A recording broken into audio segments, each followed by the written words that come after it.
Do you recall spending time alone with him? You mean, did he touch me?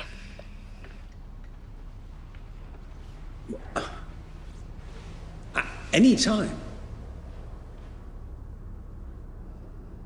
No.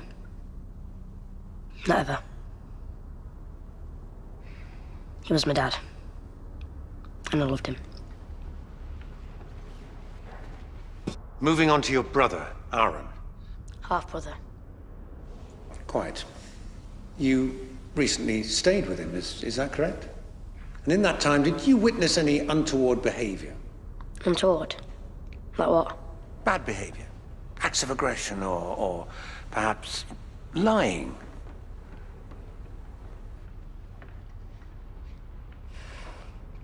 Miss Flaherty?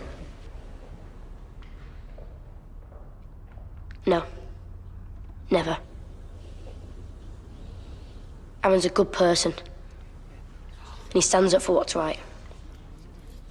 Yet I know this isn't what you expected me to say. What he was expecting me to say.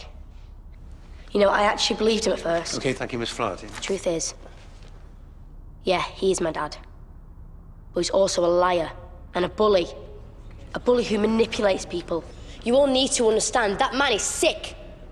Aaron wouldn't lie about something like this.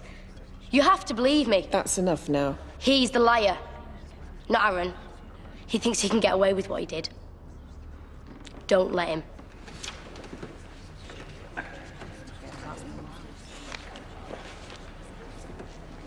Over the last several days, we've heard many troubling things.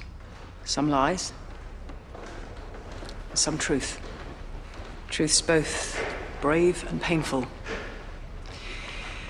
Given all that you've heard, you must now ask yourself, who has the most to gain by lying and seeking to obscure and suppress the truth? Whatever happens, we know the truth. So I ask you to recall Aaron's unflinching account of his childhood abuse at the hands of the very man who was supposed to protect him and keep him safe. I have no doubt, ladies and gentlemen of the jury, that you will make the right decision. But I ask you to keep one final thing at the front of your mind as you go away to deliberate. No one's saying Aaron Livesey's always been an angel. But we're talking about this little boy here. His whole life still ahead of him as his trust was abused and exploited in the most horrific way imaginable. Keep this little boy in your mind and help finally give him the justice he so deserves.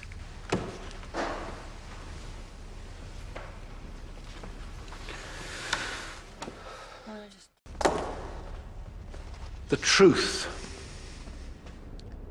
is that Aaron Livesey is more than just a troubled young man.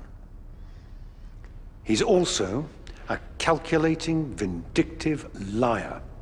He'd have to be, in order to level such horrendous allegations against his own father. How can he stand there saying this stuff? He's just doing his job.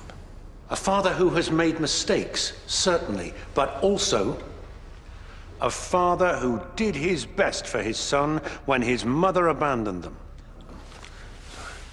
The simple fact of the matter here is that other than the questionable word of a troubled young man with a history of violence, there is no substantive evidence that any of these events took place. Therefore, it stands to reason the defendant must be found not guilty.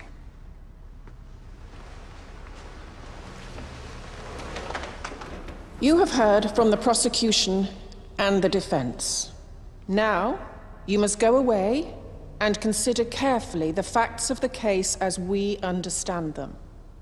You must ask yourselves one fundamental question.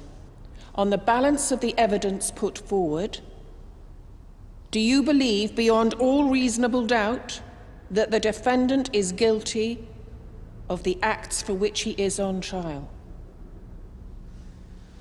There is no doubt that you have a difficult decision ahead, as either way, you hold a man's very future in your hands.